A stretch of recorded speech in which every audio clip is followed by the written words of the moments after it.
tie up our chapter on muscle, and we have two major topics remaining to talk about. We will talk about reflexes, and what a reflex is, and some basic types of reflexes that we find in the body and how they work. We'll then finish up our muscle system talking about physiology of smooth muscle. We've seen our sliding filament theory in detail. We understand how skeletal muscle contracts, and we've seen that process. Now we're going to go back and we're going to take a look at smooth muscle and how contraction of smooth muscle is controlled. We're not looking at cardiac muscle in this chapter because we have a whole chapter coming up on the heart. So we'll hold off on a discussion of cardiac muscle and its physiology until we get to a future lecture. But we will take a look, not quite as much depth as we saw with skeletal muscle, but we will take a look at the physiology of smooth muscle in our class today. First, we have reflexes to talk about. So, we take a look at what a reflex is. We think about a neuron as the basic structural unit of the nervous system. The neuron is it's the cell that is, as we've seen, responsible for generating action potentials and communicating with other cells. If we think about a functional unit, a unit that is able to sense and cause a response to the environment, the functional unit of the nervous system is the reflex arc. That encompasses all of the functions, from perceiving your environment all the way to responding to your environment in an appropriate way. That is the reflex arc. And we're going to take a look at some very basic reflex arcs that your book focuses on. We'll take a look at some of those today. You should keep in mind that a reflex arc always includes some sort of sensory receptor. So we have an input from the environment. We've got to be input. We're sensing some feature of our environment or some parameter of our physiology is being sensed. That information is being sent to our central nervous system by a sensory neuron. You should always remember, I show you here on the next slide, you should always remember that sensory neurons are carrying information from the periphery. So from the rest of our body, we're taking information and sending it to the central nervous system. What two organs are the big parts of our central nervous system? The brain and spinal cord. So the periphery is everything outside of the brain and spinal cord. Sensory neurons are carrying that information to the central nervous system. Sometimes we have an interneuron. Not always, and we may have multiple interneurons.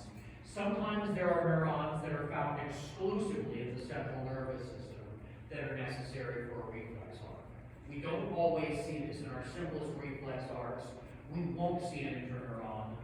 Sometimes there are more complex ones that we'll talk about today. We do see an interneuron.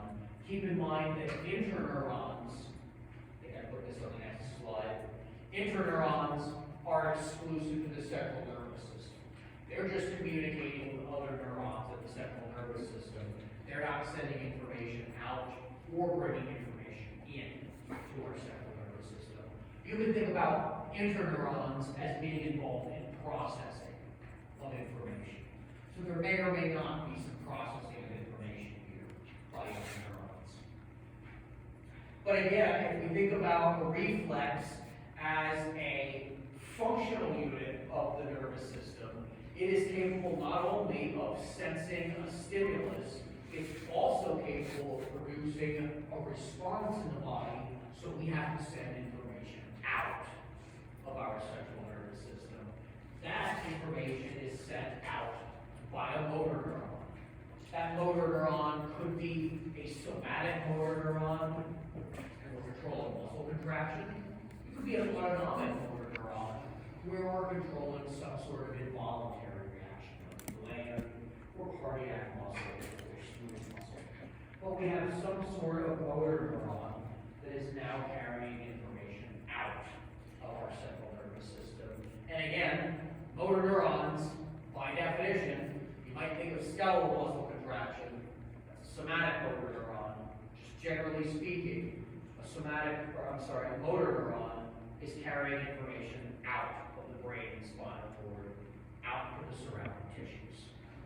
So we always have a sensory receptor, we always have a sensory neuron, maybe we have an interneuron, we always have a motor neuron, and then finally, we always have an effector. We've talked about effectors before. What do we start thinking about when we think about effectors? Where have we heard effectors before? Think of a major underlying theme in physiology.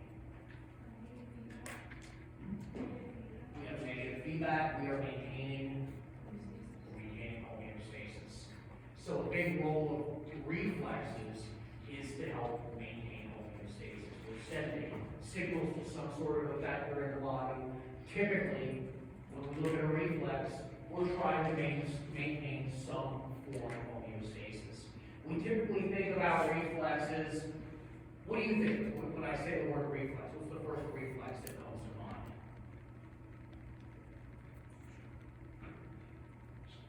So the ball comes flying at your head, you duck. That's a reflex. You go to the doctor, what reflex do you think about? You're going to tap your knee, and your knee's going to respond. We're thinking the reflexes we predominantly think about are reflexes that involve skeletal muscle. We're getting our knee-jerk reflex, or we're ducking out of the way of a ball, or we're trying to catch something that gets thrown at us. Those are all somatic reflexes. There are other types of reflexes that maintain our blood pressure. They can maintain carbon dioxide levels in the body. Other features of our body that we are totally unaware of consciously. We see autonomic reflexes that are just as important to our physiology as the somatic reflexes. So from time to time we'll see some autonomic reflexes as we progress this semester. Keep in mind that a reflex is, you can think of it as an automatic response, like dodging out of the way of something that comes flying at you. A reflex is controlled by a reflex arc. We see all the components of our reflex arc. Keep in mind that the reflex may or may not involve the brain. Our simplest reflexes, as we'll see, only involve the spinal cord. The brain is not cognitively processing any information, giving rise to a reflex. For some cases, it's just the spinal cord. So some of our really fast somatic reflexes, where we need a response like that, often the brain's not involved in generating that response. For other reflexes, the brain is involved, but there is definitely always involvement by the central nervous system. It is either the brain and or the spinal cord that's going to be involved. So we've got to send information to the central nervous system. It doesn't necessarily need to go to the brain for us to get a response. It may or may not.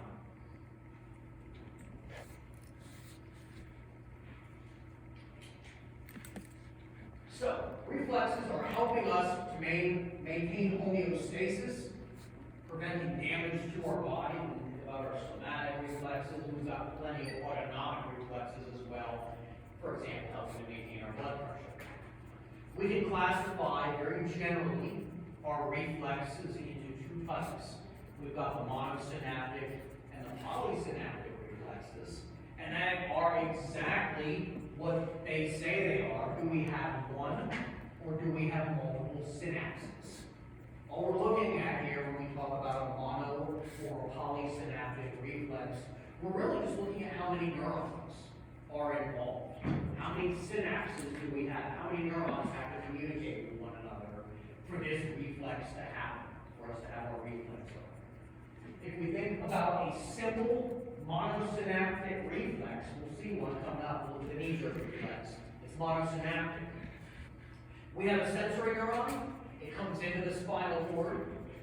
In the spinal cord, it forms a synapse with a motor neuron. That motor neuron takes the information right out of the cord and we get a response. One synapse, we've only got two neurons involved. So a monosynaptic reflex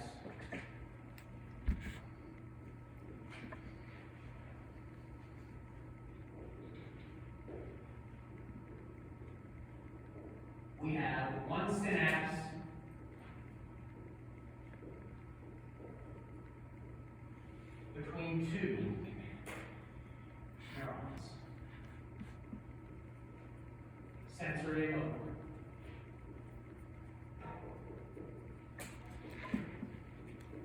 And that's it. Some of our more complex reflexes are polysynaptic. You'll see some polysynaptic reflexes. If we were to consider a polysynaptic reflex, a polysynaptic reflex has more than one synapse.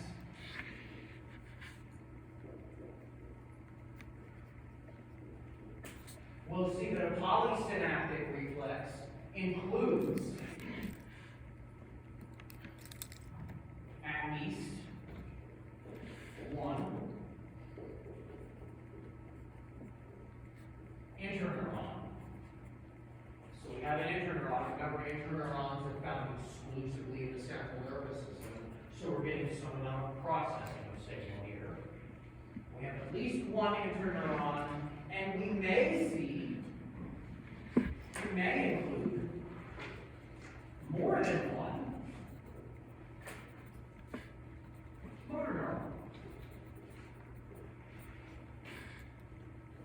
So we'll see reflex arcs that have multiple motor neurons that may give us more complex responses to a stimulus. So we'll start out here taking a look at a monosynaptic reflex, but we'll move towards some more complicated reflexes as we follow. Does anybody have any questions?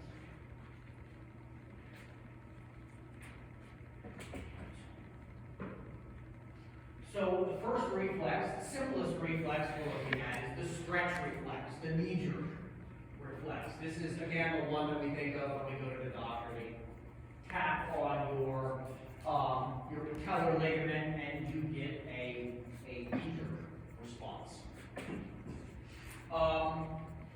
This can help us to use balance, to maintain our balance. The big idea behind the stretch reflex, we have a sensory receptor. We always have something that's going to sense change in the body. This is a little organ called the muscle spindle. Now, if we take a look at the stretch reflex and the anatomy of our stretch reflex, we can see this best when we put pressure here on the patellar ligament. Remember the anatomy here, we have our kneecap or patella. That is attached to our quadriceps tendon. We have our quadriceps inserting here on the patella. That quadriceps tendon continues on down to our tibia as the patellar ligament. If you were to tap on the patellar ligament, you are going to cause your patella to shift inferiorly. It goes down. And what that's doing, that is stretching our quadriceps tendon. That is stretching our quadriceps muscle. So by tapping right there on your patellar ligament, you add a little bit of stretch to your quadriceps. That stretch is sensed by the muscle spindle. And the muscle spindle is a sensory organ that we find inside of our quadriceps tendon. It's detecting stretch. All right? So, the spindle is innervated by sensory neurons. When we stretch that spindle, and of course the muscle as well, guess what those sensory neurons do? They generate action potentials. And we are all familiar with action potentials. We know what an action potential is. We have our neurons, our sensory neurons, now sending information into our central nervous system. And they're only doing that when we have excessive stretch that is detected by the muscle spindle in our quadriceps.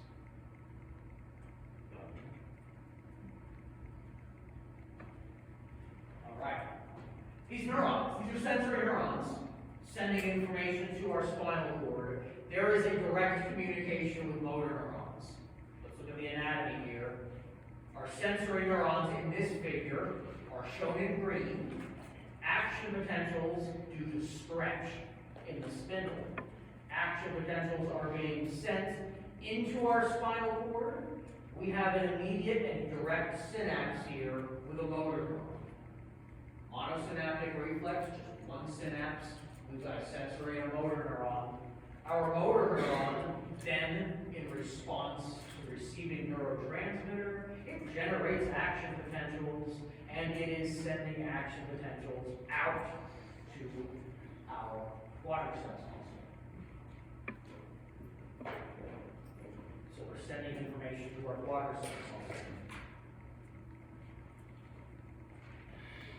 What then happens, whoops, I went the wrong way, I saw the word interneuron. Okay, we go back. Then that stimulates our motor neurons in our spinal cord. They're communicating out to our quadriceps. We get a rapid muscle contraction. So what happens when you contract your quadriceps? Are you flexing? Ooh, this is review of anatomy. Are we flexing or are we extending our leg? We are extending. So remember, flexion, that's flexion. Taking our ankle here, this is extension. We tap our patellar ligament right here. The muscle immediately responds by extending, and you kick your leg out. Why is that going to protect damage? That's the idea. If you're stretching here, it's not so much to protect the ligament, it's to protect damage by the muscle. What happens to our muscles if we stretch them too much? We're going to tear the muscle. And so this is a quick reflex. We are tapping our ligament, moving our patella inferiorly. Our quadriceps senses that as, oh my gosh, I'm about to stretch too much. I need to prevent stretching too much. You kick your leg out, and you prevent that stretching. Back down. So why do they do this test at the doctor's office? What's the whole point? Why would they do this? Tap you on the patellar ligament. Is it just me? What are they testing for?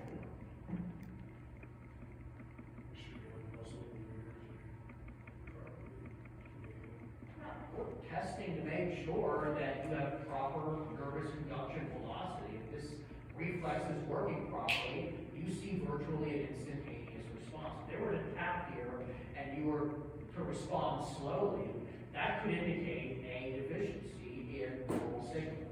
You have a nervous system defect. That's a way of quickly assessing how quickly information is traveling from the periphery to the central nervous system and back. If you have a slow response to that, you probably need to go in for further testing. There might be a nervous system defect that you're not aware of. So that's kind of a quick, easy way of checking how quickly information is traveling from the central nervous system and back. The whole idea of this reflex is it just keeps our muscles from overstretching. Pretty simple. We stretch our muscle, it contracts to prevent overstretching. So we're protecting the muscle here from overstretching. Note where our sensor is. Our sensor, the spindles in the muscle itself, we're protecting the muscle from damage. If we look at the Golgi tendon reflex, our next reflex, this reflex is also preventing damage, but it's focused on the tendon itself. We're trying to keep our tendons from stretching too much. You especially don't want to damage a tendon or a ligament by stretching them too much. They get very little blood supply. If you were to damage a tendon or a ligament, typically this is a much more serious injury than damaging your muscle. It's going to take much longer for that to heal. Not a lot of blood supply to tendon or ligament, and it is typically a longer-term, slower healing injury.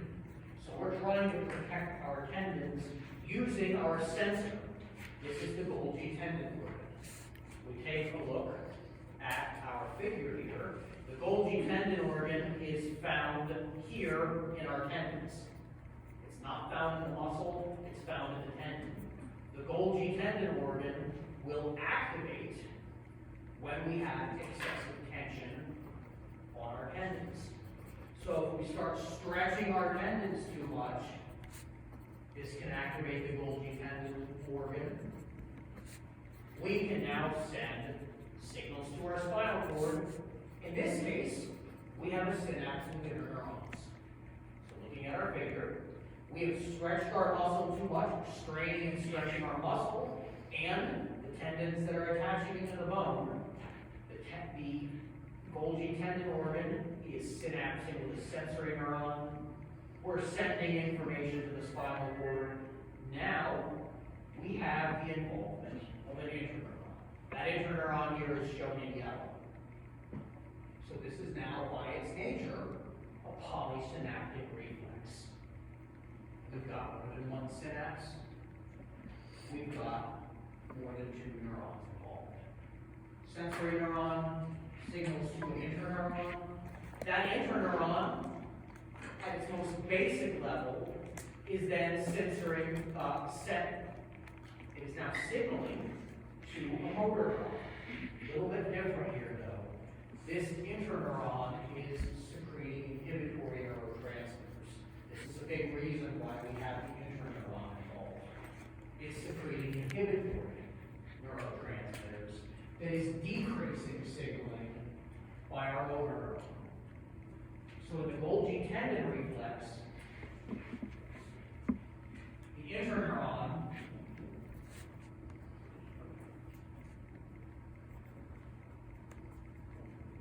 is secreting inhibitory neurotransmitters.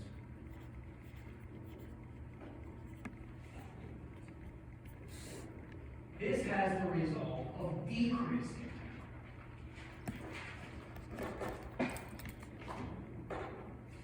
signaling by motor neurons. So you can think about your knee-jerk reflex. Here we're activating a motor neuron and causing a response. In the Golgi tendon reflex, we are inhibiting a motor neuron and we're decreasing its signaling. We're trying to stop that signal that's causing the muscle to contract. And if we think about it, our muscles are contracting, they're doing a lot of work, they're putting a lot of stress and strain on our tendons. We're trying to decrease that stress and strain on our tendons and protect the tendons. This is inhibiting muscle contraction and trying to cause our muscles to relax. Is this always The Golgi tendon is, yes. We've got to have that inhibitory interneuron involved. Where you will see the Golgi tendon reflex, did I talk about this? Like, trying to pick up a really heavy weight. Did I talk about this in class?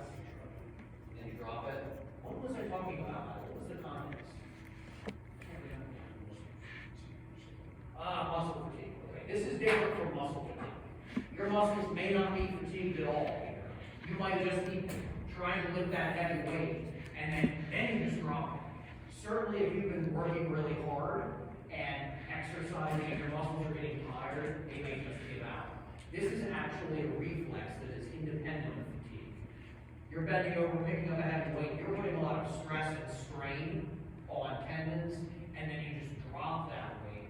This is controlled by a reflex. We're inhibiting motor neurons, totally independent of fatigue. The idea is we're preventing excessive force on the tendons, keeping those tendons from being damaged.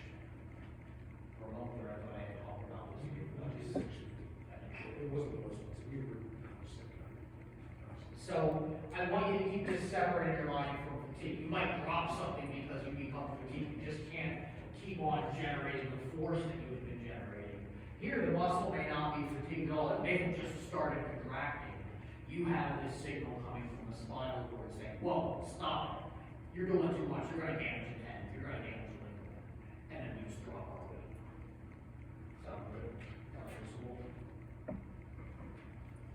That's not how, like, if you get a leg cramp, and then like have exercise. Is this what it causes it? The leg cramp, typically the leg cramp, it could be, sometimes you'll get, does anybody get muscle twitches where the muscles just twitch? That could be spurious neural activity. Sometimes for me, I don't know if anybody else gets this, it's miserable when you get this. In the middle of the night, you're sleeping, and all of a sudden you wake up, something ain't quite right, and about 5 seconds later, your calf muscle just locks up, and the whole thing is contracted. probably neural activity, you're just getting neural activity causing that muscle to cramp. More often when we are starting fatigue, we're working really hard, we have ion imbalances, it's causing that cramping. So this would be a reflex that's causing the cramping to subside would be rebalancing those ions. As far as the spurious neural signaling that you get when you just kind of cramp up random, I'm not sure. I don't think so, because if you think about that cramping that you get, it's not involving movement of the skeleton. Your muscle is just kind of locking up. I wouldn't expect that would be activating the Golgi tendon reflex, since we're not actually really putting much force.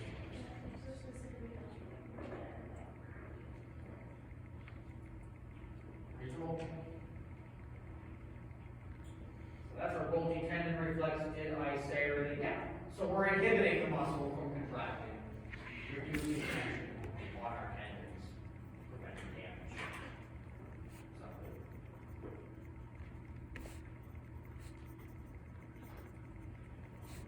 Now, if we think about our stretch reflex, remember that's the one where we're tapping our patellar ligament, causing our leg to kick out. There is also reciprocal innervation that occurs. So this is our stretch reflex again. We take a look at our stretch reflex. We're tapping our patellar ligament.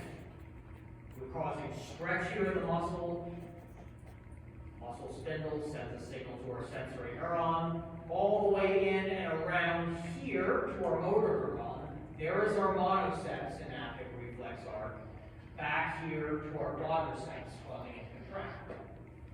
Reciprocal innervation means that we have other muscles that are also going to receive signals as a result of that sensory input, and they are going to respond in a rational way. So if we think about getting our patellar ligament tapped, we jerk our leg out. When we do that, we're contracting our quadriceps, we're extending our leg. If we look on the posterior side of the leg, we have, for example, our hamstrings. Our hamstrings are going to relax because the hamstrings cause flexion. So when we tap that ligament, not only do we get contraction of our quadriceps, we get relaxation of the hamstring so that we have a nice concerted movement. It wouldn't do you any good to contract your quadriceps and leave your hamstrings contracted. Then your leg is just going to lock up. So we relax our hamstring, contract our quadriceps, out comes our leg. That's reciprocal innervation. So in real life, reflexes are much more complicated than we see here with our stretch reflex. Here what we're doing, we're tapping our patellar ligament, we get activation of our quadriceps and the leg straightens. At the same time, we get relaxation of our flexor muscles, like our hamstrings, so that we inhibit good activity. If we look at this part of our reflex, this is polysynaptic again, because we have a sensory neuron. Here it is communicating to an interneuron, and again, that interneuron in this case as well, it is secreting inhibitory neurotransmitters. We see inhibition of the motor neurons leading to our flexor muscles, and our flexors relax so that our leg extends. That's a simple example of reciprocal innervation. If one muscle contracts, the muscle that antagonizes it, that does the opposite, is going to relax. Kind of a convenient topic to mention because today in lab, we're going to be taking a look at antagonistic muscles. We're going to be looking at muscles of our forearm that can cause flexion and extension of the wrist. And we'll see, hopefully, as we take a look at muscle activity, if we flex, we see the muscles on the anterior part of our arm showing a lot of electrical activity. The extensors on the posterior part of the arm show very little activity. If we extend, now we see electrical activity on the posterior part, electrical activity on the anterior part, so they decrease. So typically when we look at antagonistic muscles, that are causing opposite movements. One muscle contracts, the other relaxes, and vice versa.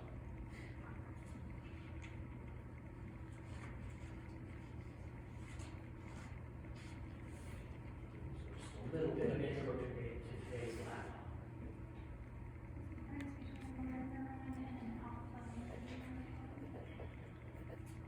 I'm not gonna get into the difference. Focus on motor neurons. There are parts of the book that I've decided to cut out just because of complexity. So just focus on motor neurons controlling our responses. I do want to talk about the withdrawal. We all know this reflex. The withdrawal reflex. It's the reflex you have when you put your hand on a hot stove. It's the reflex you have when you step on one of your kids' Legos in the middle of the night when you're walking to the bathroom. It's the reflex you have when you step on a bumblebee. You've got a quick sensation of pain, and you are withdrawing your limb from that pain. So our stimulus in this case, we have a painful stimulus. We've stepped on the contact. Our receptors sense pain. Again, we have a sensory neuron sending information into our spinal cord. Here, we have an interneuron. So this is polysynaptic. This interneuron is excitatory. It's exciting motor neurons that control our hamstrings, and we jerk away. Think about it. If you contract your hamstrings, you're going to flex. If you step on a nail, you contract your hamstrings and flex your leg. You jerk your leg away from that painful stimulus. And that's our withdrawal reflex. Don't distinguish between alpha motor neurons and motor neurons. You can read about it in the book. I'm not going to hold you responsible for that on the test. But if we think about the withdrawal reflex by itself, if you were to be walking and step on something painful, and all you do is jerk your leg away from it, what's going to happen? Step on something painful, jerk my leg away. What am I going to do? Nothing else happens. I'll fall over. So the problem is, this limb is sensing something painful. Something has to happen with this limb so that I don't fall. So if you think about it, if you step on your kid's Lego in the middle of the night, you jerk your leg without even thinking about it, the other leg comes out and you catch yourself so you don't fall. So here we're looking at a reflex that's happening on the other side of the body so that we can maintain balance. We're able to withdraw one limb, we replace it with the other limb so that we don't fall over. So think about it. Next time you step on something painful, instead of just sitting there being pissed off, which is usually what I do, you can think about, oh wait, no, isn't that cool? I caught myself. I didn't even have to think about sticking my leg out and catching myself. This is an unconscious reflex that helps you maintain your balance. And then you can go ahead and be pissed if you step on something painful. What I'm talking about here is along with the withdrawal reflex, we have the cross-extensor reflex. So what happens, we have double reciprocal innervation. Now things are getting really complex. We have our sensor. We're sensing pain here on one side. We're sending that information in our sensory neuron. We are synapsing here with multiple interneurons. So this is very polysynaptic. We're not able to sit down and count the neurons. We have a sensory neuron that is now synapsing with multiple interneurons. Some interneurons are excitatory, some are inhibitory. The excitatory interneurons are causing muscles to contract. On one side of the body, we're stimulating excitatory interneurons that excite motor neurons that are causing muscles to contract, and we flex our limb. So on the side of the body where we stepped on something painful, we get flexors contracting and we withdraw our limb. On the other side of the body, we see the opposite response. This reflex arc causes excitatory interneurons to excite motor neurons that are now causing contraction of extensors. So we can think of this simply: on one side of my body, I step on something painful, my hamstrings contract, and I jerk my leg away. On the other side of my body, my quadriceps contract, and I extend my leg and I catch myself. And all of this is happening completely independently of the brain. There's no conscious, oh boy, I'm going to jerk my leg away here in a moment, I better get ready to replace my leg. This is an instantaneous, virtually instantaneous response to something that's painful, so that you can get away from that negative stimulus as quickly as possible. And you can catch yourself with minimal processing. All of the processing is occurring in the spinal cord. Now, what we see in some of these, like we see it here, the way they drew out this withdrawal reflex, keep in mind that those sensory neurons certainly do ultimately lead up to the brain. We're also sending messages up to the brain, and we perceive pain. So it's not like this information doesn't go to the brain. The processing that leads to our response, though, all of the processing that is controlling the response is happening in the spinal cord itself. There's no involvement of the brain saying, hey, you gotta do this with your leg, you're going to do this with the other leg. All that decision making is done in the cord itself.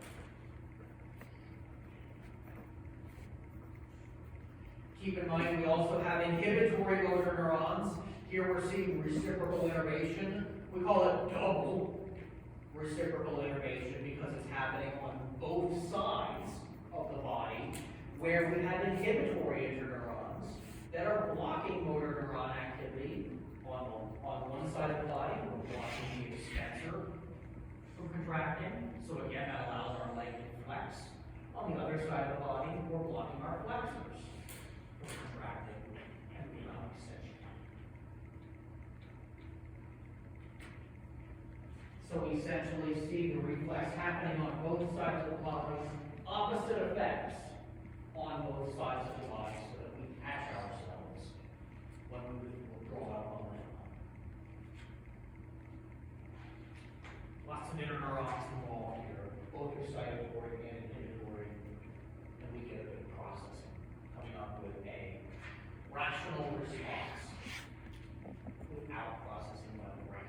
The processing by the brain comes later. Think about that. When you put your hand on a hot stove, if you've ever done this, if you ever pay attention to this, you will notice that you're jerking your hand away before you really realize it hurt.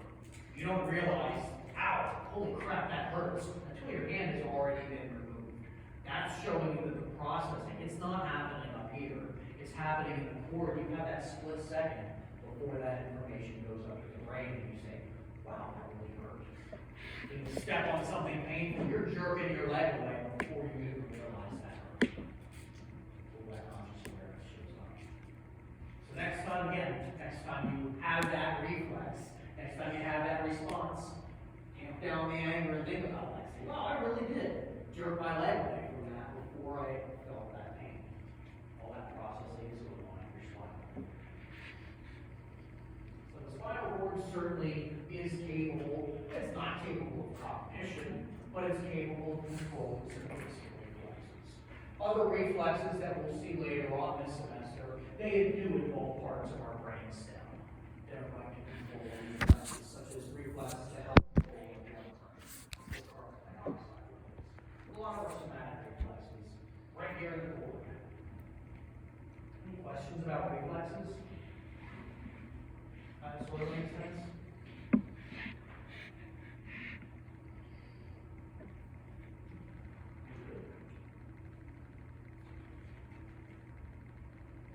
I don't want to go too slow, I don't want to go too fast, I just realized I talked about this for 40 minutes.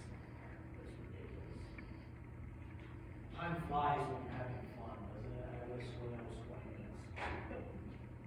We have one more topic, and that's smooth muscle. We'll talk just a bit here, folks, about smooth muscle physiology.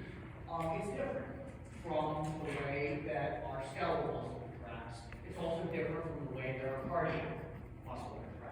We'll be looking at cardiac muscle a little bit later in our chapter on the heart. We've got to talk about smooth muscle and how that works. First off, a smooth muscle is much shorter on average than a skeletal muscle fiber. These are shorter, plumper cells than is a skeletal muscle fiber.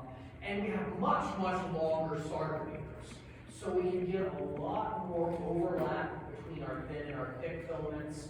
We can get excessive stretching, and we can get a lot of contraction in our smooth muscle. So the sarcomeres are arranged differently.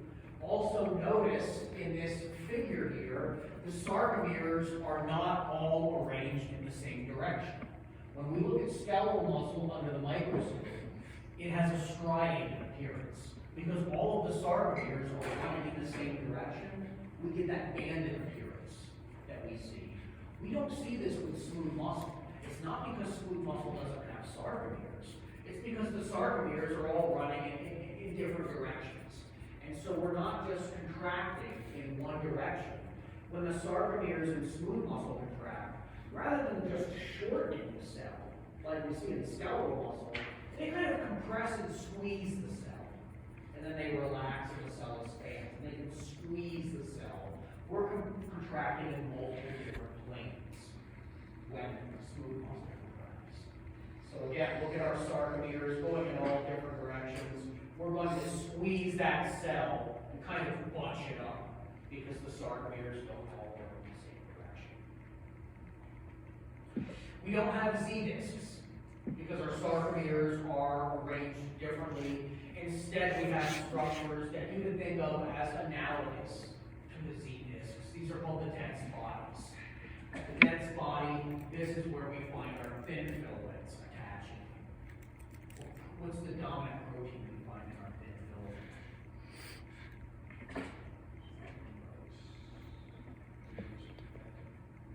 Is it myosin, actin? Myosin, actin. It is, yes, one of those two. It's actin. We find actin. So actin is anchoring to our dense bodies. We certainly have myosin involved as well, but this is a different myosin than we see in skeletal muscle. It's a very different myosin than we see in skeletal muscle. We're going to see the myosin playing a role. It's still going to grab on actin and pull on it, but the way it's controlled is different in smooth muscle. So we've got some different anatomical organization of our sarcomeres. Again, when we see contraction, we're going to kind of bunch up the cell. We have, generally speaking, two types of smooth muscle, like we would see lining our digestive tract or lining our blood vessels. We see what we call single unit smooth muscle. We look at single unit smooth muscle. These cells are all connected like gap junctions. What do you know about gap junctions?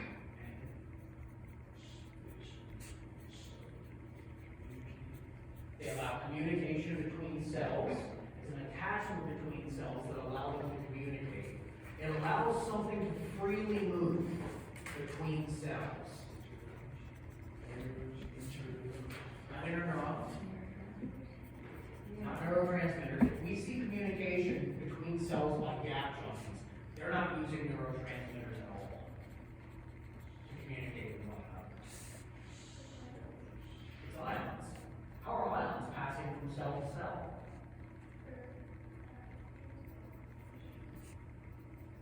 It uses gap junctions. It's not any kind of active transport because they're not actually crossing the membrane. We look at a gap junction. These are going to come into play because we also see them very predominantly in our cardiac muscle. I'm a terrible artist, but I'm going to give you my rendition of a gap junction. I'll try. First off, I have to give you my rendition, a very poor rendition of a smooth muscle cell. That represents smooth muscle.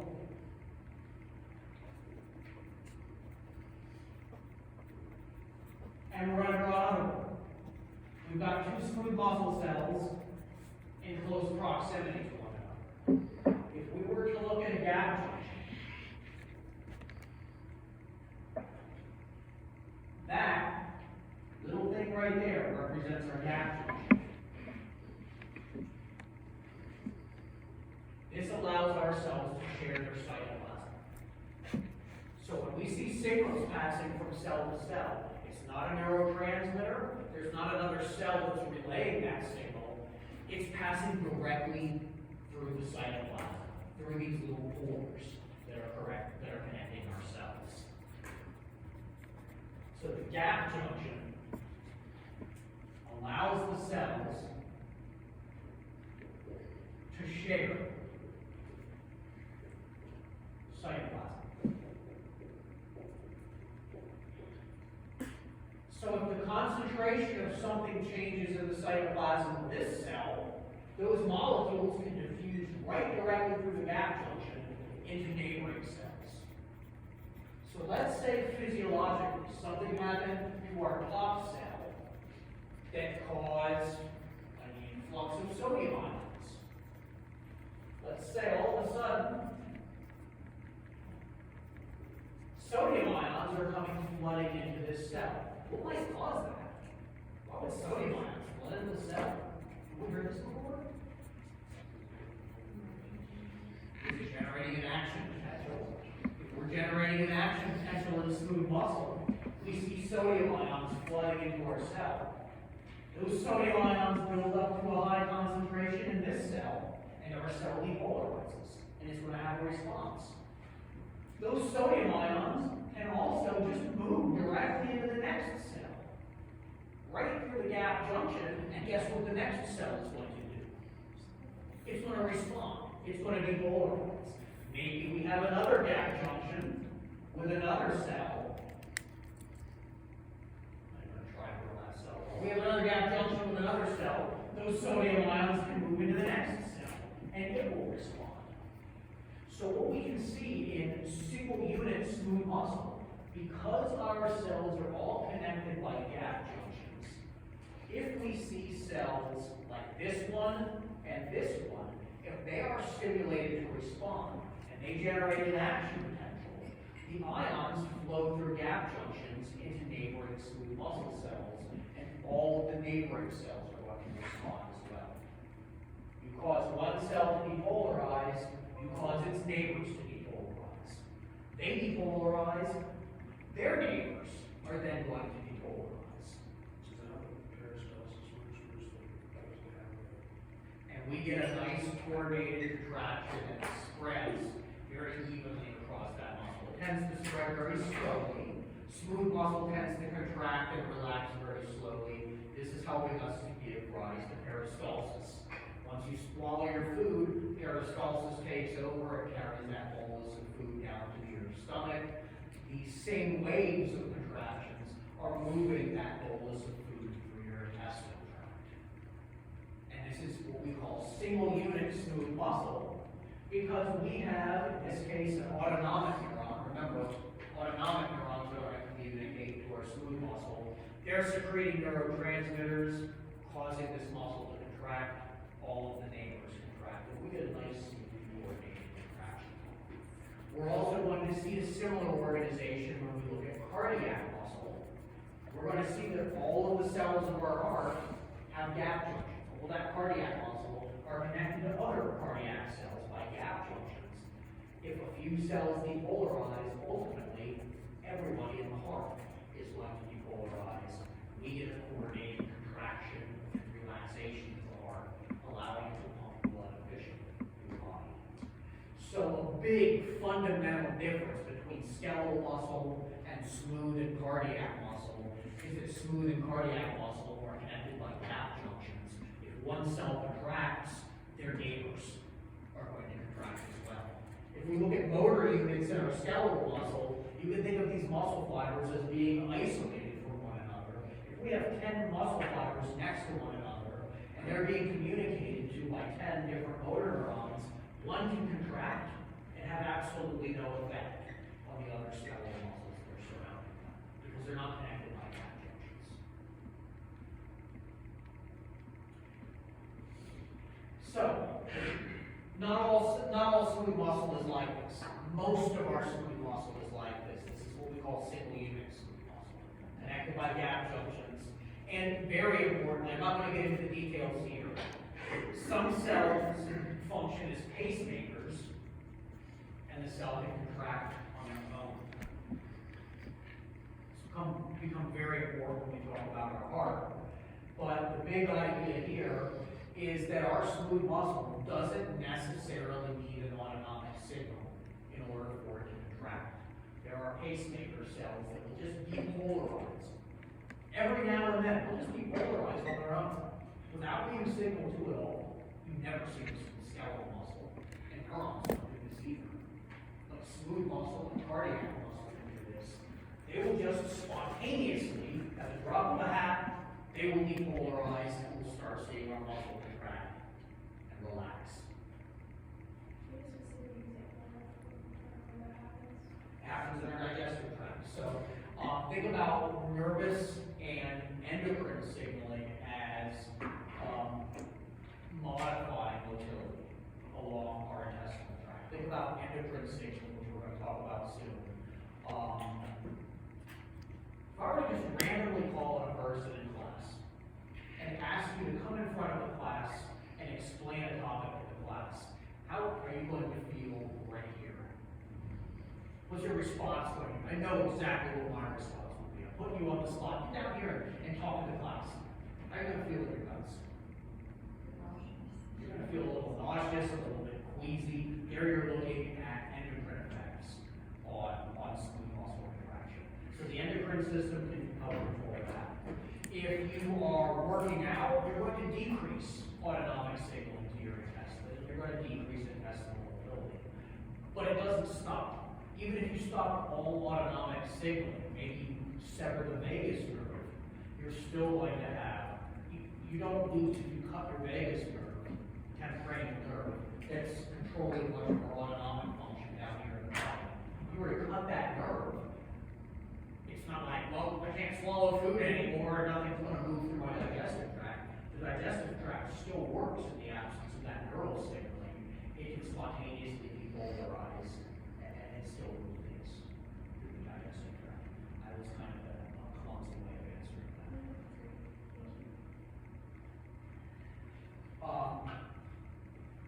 So the big thing is pacemakers.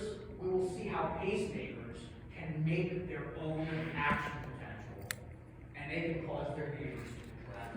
This is critical to cardiac function. It also happens in smooth muscle, but I'm not going to focus on it now. If we look at multi-unit smooth muscle, this is a less frequent organization of smooth muscle. We see it, for example, in the smooth muscle that we find in our eye that helps regulate tension on our lens. It helps us to focus on images that are near or farther away. Here we have a multi-unit smooth muscle. Note that there are no gap junctions. Individual cells have to be stimulated by nerves. This is a lot more like the organization that we see in skeletal muscle. In order for a muscle to contract, it has to directly be stimulated by a nerve. There's no gap junctions. But for the most part, we see gap junctions joining our smooth muscle together, and we may see pacemakers generating action potential on their own. How do we feel?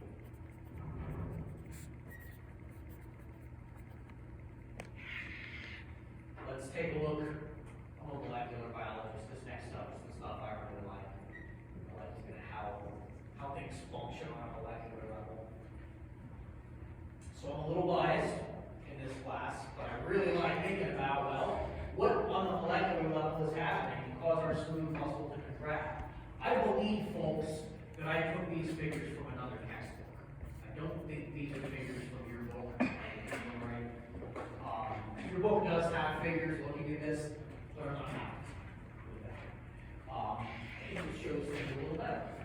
Here we're looking at the molecular events that cause our smooth muscle to contract. First off, there's a similarity between smooth and skeletal muscle. We need calcium, right? What does calcium calcium do in skeletal muscle? It causes our skeletal muscle to contract.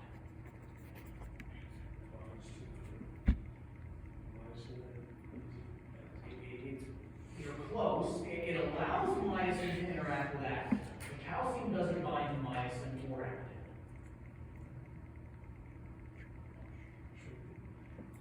Can you say? I didn't even hear you. Troponin. Calcium binds to troponin. Troponin moves myosin out of the way. That allows actin and myosin to interact. Does that sound familiar now? It's been a couple of weeks since we had that exam. Calcium interacts with troponin. It allows actin and myosin to interact, and we get our sliding filaments. Calcium is very important here, but guess what, folks? There's no troponin. So calcium is playing a completely different role here. We don't worry about troponin and tropomyosin here in our smooth muscle. That's present in cardiac muscle. It's present in skeletal muscle, but we're not looking at troponin here in the smooth muscle. So calcium fundamentally is going to do something different. Our smooth muscle doesn't just respond to neurotransmitters, it can respond to other action potentials. It can respond to hormones as well. Again, I gave you the example of being called on in front of class, having to get up in front of class and feeling really queasy and sick to your stomach. There we're looking at hormonal effects on smooth muscle. So certainly hormones can cause your smooth muscle to contract. Now, what happens? We have a hormone or a neurotransmitter. In this case, this figure is showing a hormone. We're binding to a receptor. What kind of receptor is this? Here we have a 3-subunit protein. One subunit has bound GTP. They're separated from each other. This is a G protein coupled receptor. We've seen G protein coupled receptors before. We're going to see them again in chapter 11. We've got a G protein coupled receptor. Just like we've already learned, hey, here's nothing new. We're activating our G protein signaling, so our G protein disassociates from the receptor. We have our alpha subunit binding GTP. There's our beta gamma subunit. Nothing new here. We've seen this. What the alpha subunit is going to do, it is going to interact with a calcium channel. Where do we find more calcium? Outside of the cell or in the cytoplasm? Outside of the cell. There's always more calcium outside of our cell. So what happens when we activate this G protein signaling and our alpha subunit comes here and interacts with our calcium channel, the calcium channel pops open and in comes calcium to the cell. Calcium is flooding into our cell now, but it doesn't have any troponin to interact with. So that's a very important thing to keep in mind here. No troponin in smooth muscle. Just kind of write down the major points here. How does this signaling start?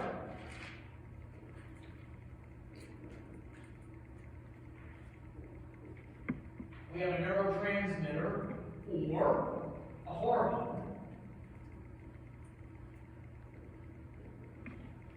binds to a G protein coupled receptor.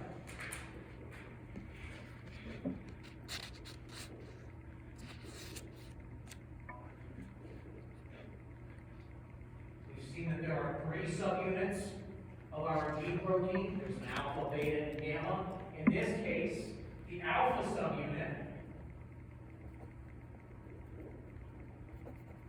binds GTP. It is then going to interact with a calcium channel. And because we know about our concentration gradients, when a calcium channel opens, we know there's more calcium outside of the cell. That calcium is just going to flow by passive transport, diffusion, essentially, into the cell. Calcium channel opens.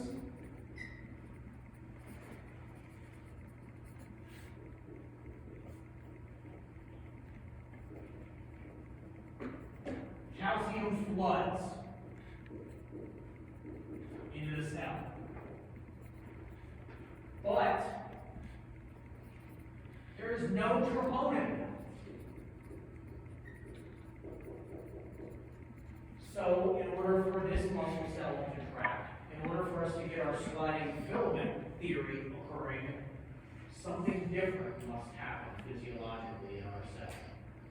There's no troponin.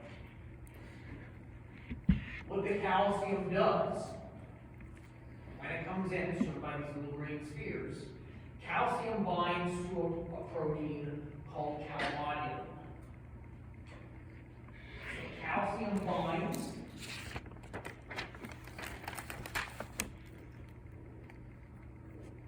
to and activates a protein called calmodulin.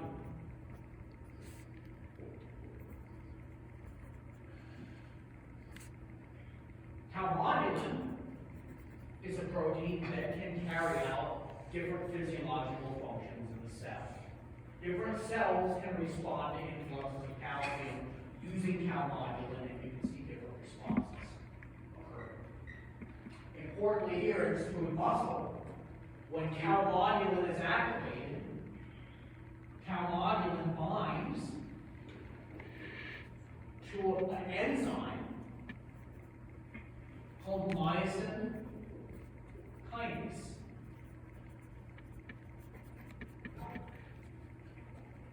And activates it.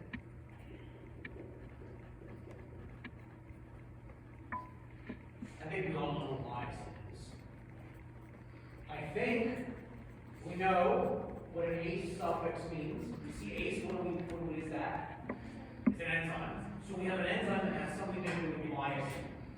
Does anybody know what a kinase does? Can't remember if I talked about it. I did. If I didn't, I will. I'm doing it now. It may be involved in movement, but just in general, there is a very specific biochemical activity that kinase does at the molecular level.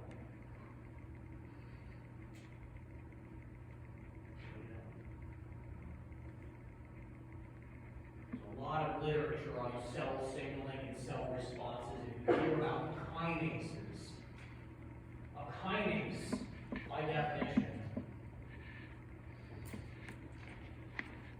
transfers phosphate groups.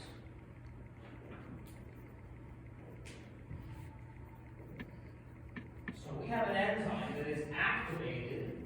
This enzyme can transfer phosphate groups. So where do you suppose myosin kinase is going to transfer phosphate groups to? Not going to transfer to ATP. It might take phosphates from ATP. Where is it going to put those phosphates? It's going to put it on myosin. It's what the name says, it's myosin kinase. Myosin kinase becomes activated, it transfers phosphate groups to myosin. So we're adding phosphates to myosin. Here's a big difference between the myosin that we see in smooth and skeletal muscle. In skeletal muscle, myosin binds ATP. In smooth muscle, we have myosin kinase that is sticking a phosphate on the myosin. Myosin is never binding ATP here. So the myosin kinase takes ATP, it clips a phosphate off of that, sticks it onto myosin. Myosin is now phosphorylated. It's had a phosphate group added to it. So instead of myosin binding ATP, myosin kinase just sticks a phosphate onto myosin. This is a different myosin than what we see in skeletal muscle. Are you follow me? Phosphorylated myosin now has the ability to bind actin. The only time myosin can bind actin is when it has a phosphate added to it. In order for myosin to bind actin, it has to have a phosphate transferred to it by myosin kinase. In order for myosin kinase to be active, calmodulin has to bind. And in order for calmodulin to be able to bind, it has to have calcium bound to it. in order for calcium to bind to calmodulin, our calcium channels have to be open.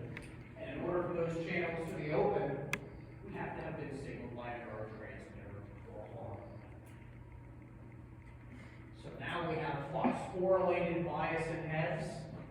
Look what myosin then does.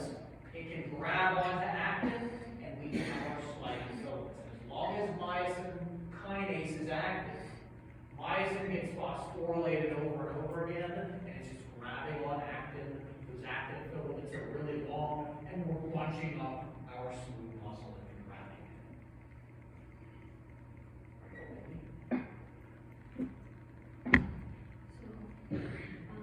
Phosphate attaches to myosin and then that allows it to attach. When the phosphate is attached to myosin, that allows myosin to physically interact with actin. We have no troponin or tropomyosin here that is blocking that interaction.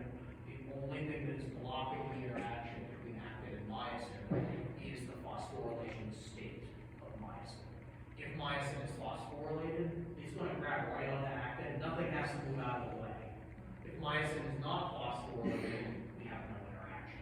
Even though they're right there, myosin can't interact until it's phosphorylated. I hope that you all appreciate how miserable life would be if our smooth muscle contracted and couldn't relax. Life is not going to be very pleasant if we have cramping smooth muscle, so there has to be a way to get this to relax. We have another enzyme that comes into play, and that's shown here on our little blue blob. This is myosin phosphatase. Myosin phosphatase opposes myosin kinase. It's always active in the cell. It's always coming in from time to time and removing phosphates from myosin. So if we don't have continued signaling, if we don't have a continuous high level of calcium in the cytoplasm, very quickly, myosin phosphatase comes in and it cuts these phosphates off of myosin. And if myosin kinase is there to replace them, now myosin no longer interacts with actin, and we go to a relaxed state. So you can think about myosin phosphatase as being responsible for relaxation. Myosin phosphatase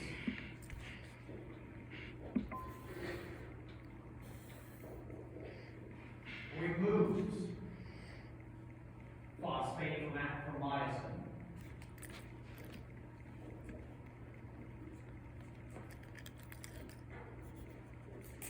And if myosin kinase is no longer active, it's no longer there to replace that phosphate, now we see relaxation. So there's a similarity with skeletal muscle contraction. If we don't have continuous signaling, we're going to go into a relaxation state. And the physiology of getting to that relaxation state is a little bit different. I don't know what else to add written. I have several of these slides. There's not much else here on these slides. Only big idea is that this process is much more slow than even our slow twitch muscle fibers. We have a relatively slow contraction, a slow relaxation. It takes a little while to generate tension in smooth muscle. That tension remains for quite a while because it takes a while to relax. This is a much slower process than we would see in skeletal muscle. So we're kind of squeezing gently and relaxing. We can help move food through our digestive tract like we would squeeze